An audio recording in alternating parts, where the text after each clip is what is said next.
Hello, everyone. Good morning. Welcome to the third session of Bug Zero as part of the Global Entrepreneurship Week. Um, Today, we are mainly going to talk about uh, securing what does security mean for a startup or for an organization, for that matter. Um, and then I think uh, initially I will go over some pretty basic things like what does security means for different organizations, and then what are the basics that you should be doing, um, and then as the session progress, Nipuna will go over bug zero, bug bounty platform, introduce the platform, and walk over the life cycle, and then Isuru will discuss about um, uh, sample vulnerability reports. Sample means real world vulnerability reports, just to give you an idea how bug hunters um, have helped in the past and continue to do so. And then to give you an idea of um, what to expect from bug hunting. Um, I think yeah. Okay. So again, welcome to the session. I'm Primal Vijayasekara. I am a research scientist um, at ICSI, UC Berkeley affiliated lab. I'm also an affiliated research at UC Berkeley Computer Science Department. Uh, but most of all, I am one of the co-founders of Bug Zero, the only, if I'm not mistaken, and the bug bounty platform in Sri Lanka, and also the biggest and the most diverse security testing pool in the country, and one of the largest in the region as well. Okay, so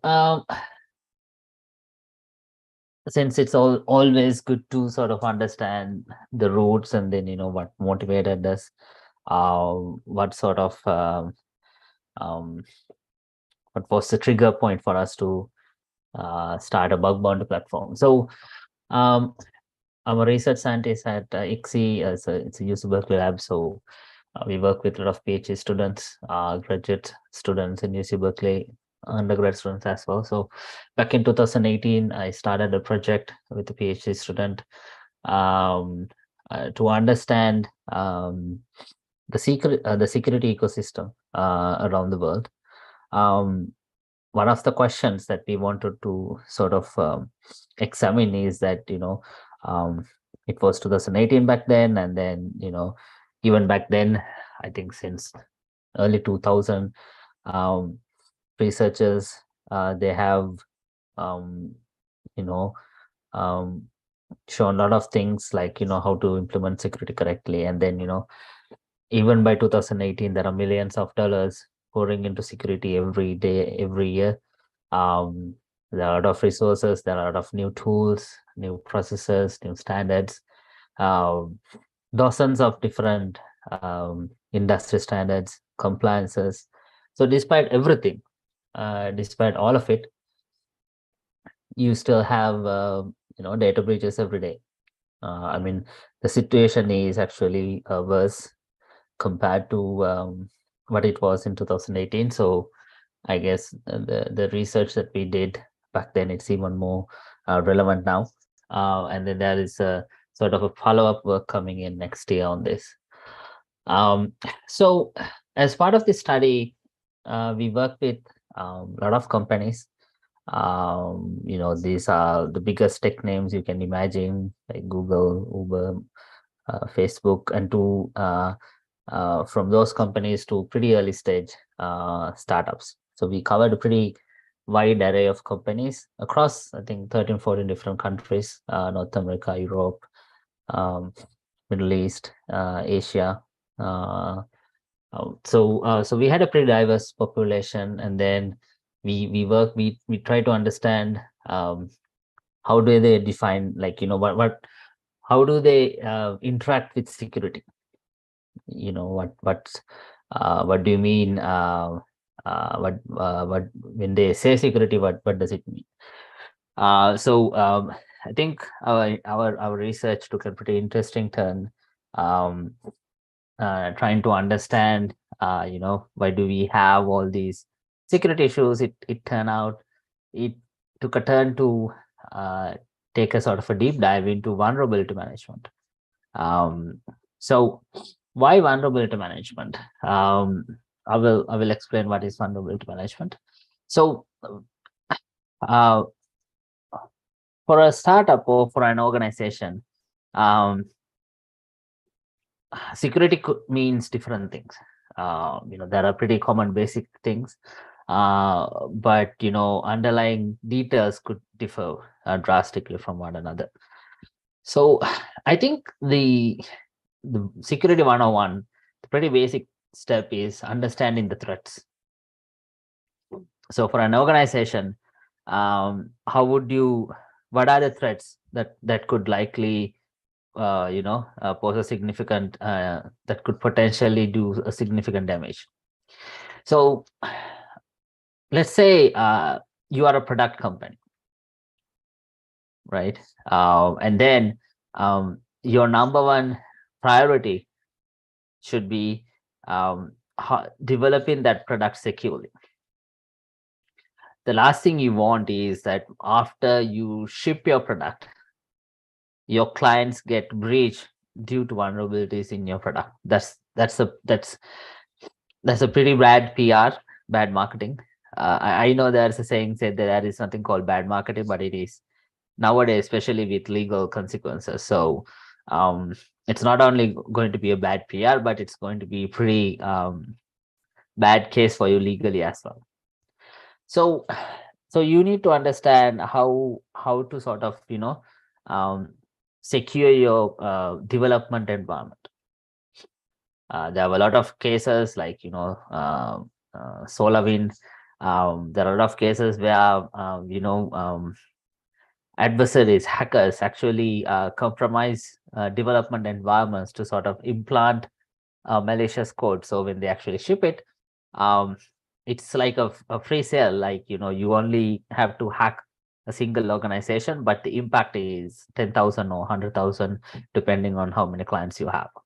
So that wasn't a pretty big deal, like maybe even 5 years ago, but nowadays it has become a pretty critical thing. So you need to have a pretty secure development environment. You can't, you can use GitHub or any other repository tool, but you need to have pretty stringent security measures that only people in your organization should access it. You can't have credentials hard coded into these things. So there are a lot of things. If anyone is interested, we can definitely have a separate session on that. Um, and then other part of the security product is writing code. It's probably the biggest contributing factor to have a vulnerable product is um, um, how can you write a product? How could you build a product securely? So there's a pretty a common understanding that human is the weakest link of the security chain, and then your organization is only as secure as your weakest link. So as someone who works a lot with humans for security related research, I don't want to accept it, but there's a truth in it as well. So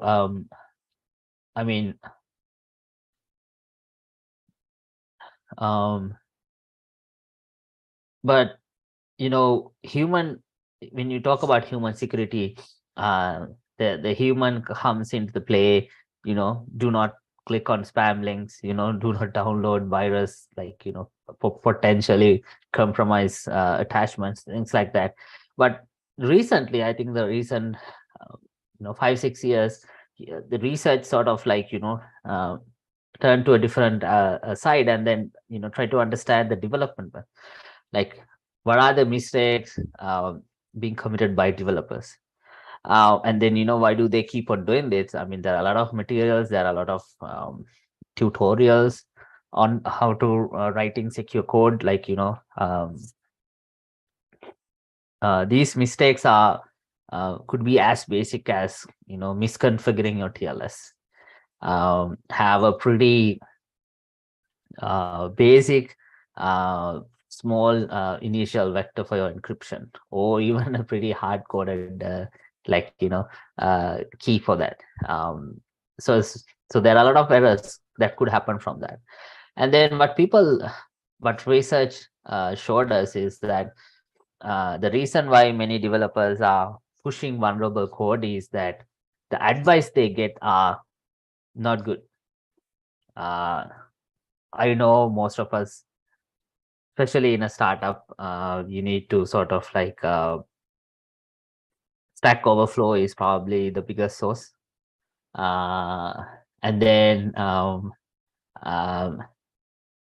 but what we found is that there's a significant portion of those advisors in Stack Overflow are not good, not secure enough. And then people, it's like blind leading a blind. So uh, the person who is looking for security advisors on Stack Overflow is they don't know what is right, but it's wrong. I mean, if they were sort of in a position, then they wouldn't look for the advice in Stack Overflow. So it's a bad ecosystem, but you can't really blame each other. There could be people maliciously pushing bad advices, so to get the code vulnerable, but I don't think we have any empirical evidence on that. But it I think the likely case is that people are uh, uh, people are like genuinely trying to help, but they just don't know that uh, um, they are advocating the bad advice. So it's a very complicated problem. Um, um, uh, so to like how to sort of write secure code. There are people who knows it, there are people who actually genuinely are skilled on this, but uh, that's a pretty expensive talent these days, and then not many startups can afford them, um, and then so it's a big problem. So securing your product is it's going to be uh, a hard use case. And then as an organization, regardless whether you are shipping products or um, you are just selling products, or you are just an organization, an non-tech organization, you need to secure your organization, right? So that entails your internal networks, email servers, or like your file servers. It could be so many different things. And then it's there's still human involved. People have to install, people have to configure these things. But there are a separate area called blue teaming, which the whole notion of blue team is trying to understand how to sort of monitor the network. The first step of trying to understand keeping your house, keeping your organization safe, is to put guards around all over the network, so that if something goes wrong, you will be the first to know. Because as a network administrator or any IT admin, or nowadays called DevOps, or any other thing, you don't want to be the last person to know the system is got hacked, right? So um, you need to have firewalls, you need to have IDSs, you need to have proper visibility into your network traffic. And then if there is the slightest change in the routine, then it should raise a flag, and then that should get you to investigate what's going on.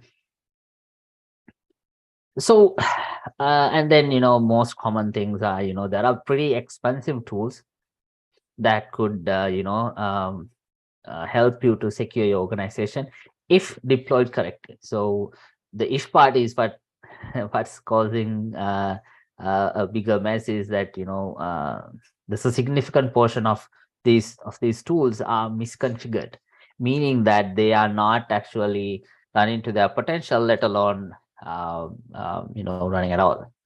um, so so all I'm trying to say is that um, securing your startup, securing your organization, your development environments, writing secure code is not an easy task.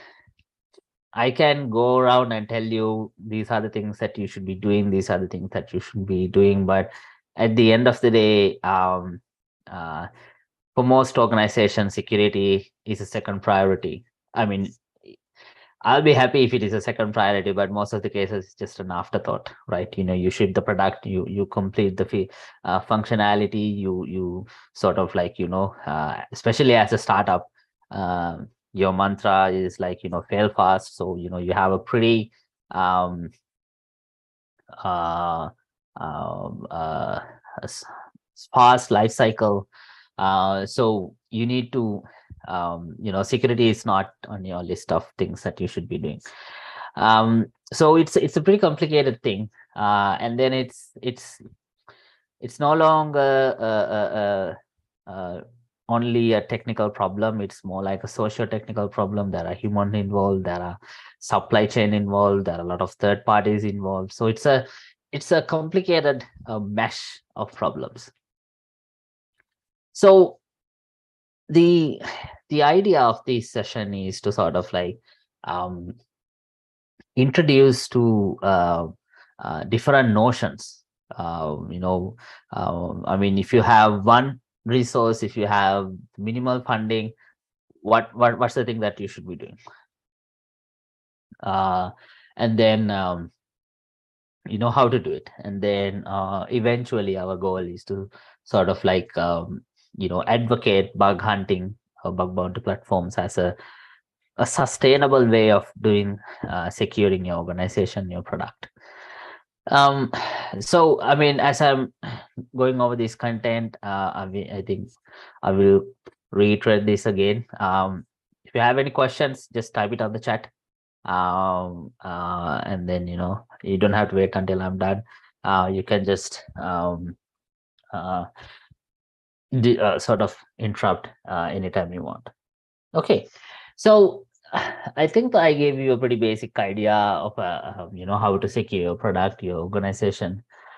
um and then there is this myth saying that there is a notion of perfect security. Like, there are products that perfectly secured. There are organizations with perfect security posture, perfect security monitoring, and everything is perfect. Um, which is not the case. If you look at the history, even within the last decade or so, um, all sort of organizations got hacked. Like um, NSA got hacked 4 years ago. FSB, Russian intelligence network, got hacked. CIA got hacked. State Department of US got hacked. Big banks have got hacked. I don't want to even start on the crypto exchanges. It just falls like a big mess. Um, so the point is that there is no perfect security. And then that's all. It brings up the question, what are we doing here? If there is no perfect security, what are we trying to achieve? The question is that um, it's a different perspective that not many people are actually bringing it out, is that it's an arms race. So there's a saying that this predates computer security is that Malaysia's